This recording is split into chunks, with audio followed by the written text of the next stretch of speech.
प्रणाम। हमारे छठ पूजा के गीत सुनबे छी, सुनी जाए जाओ।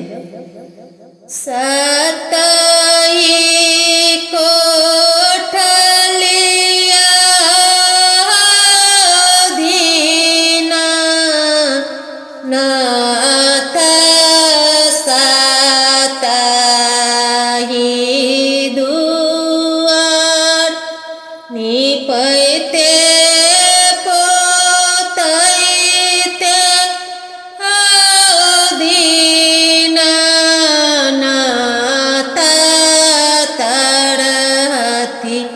गेल दुख साँझ दियैते दीनानाथ चुटकी गेल दुख तैयो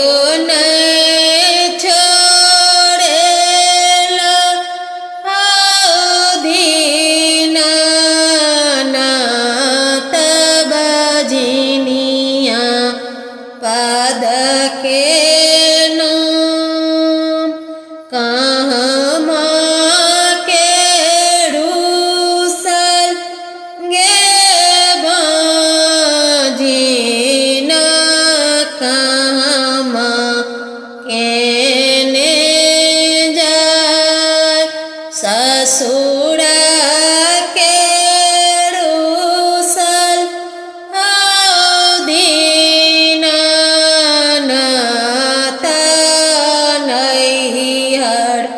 रोसी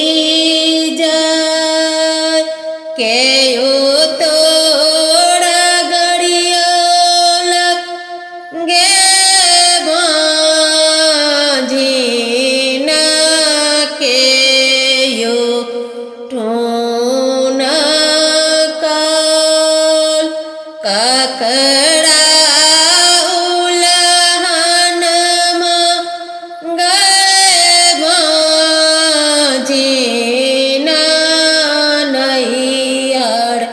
रोसल जाय सासु मोरा गड़ियोलक दीनानाथ ननदो ठोन काल गोतनी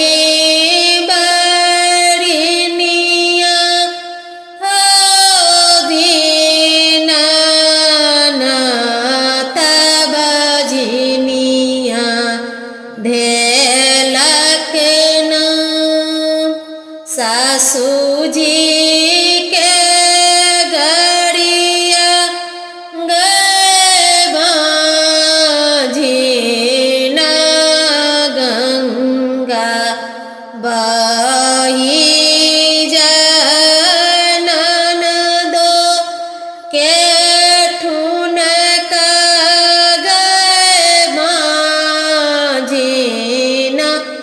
दुई चारि दिन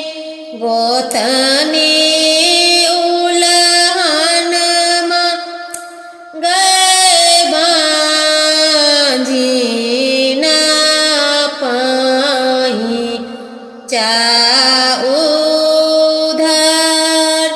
सपना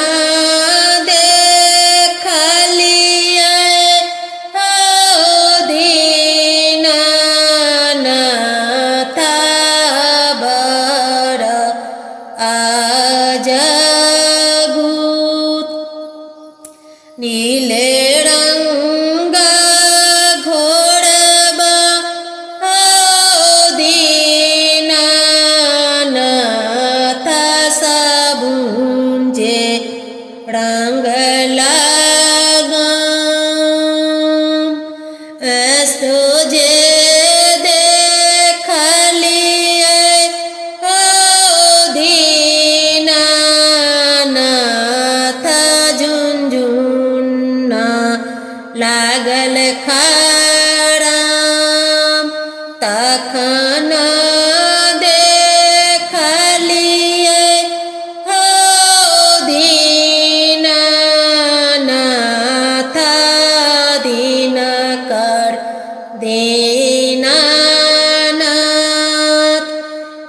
के तोड़ बोलिया गए भांजीना ठीके तोहर सपन जेहू की चो मांग में गए भांजीना से हो मांगिले नैहर ले मांगैछि हो दीनानाथ नैहर के पाटन सासुर ले मांगैछि हो दीनानाथ सासुर पाटन अपना ले मांगैछि हो दीनानाथ गोदी भरल पुत्र अपना ले मांगैछि हो दीनानाथ गोदी भरल पुत्र घर घोड़ी जाइन गए भांजीना तोहरे सा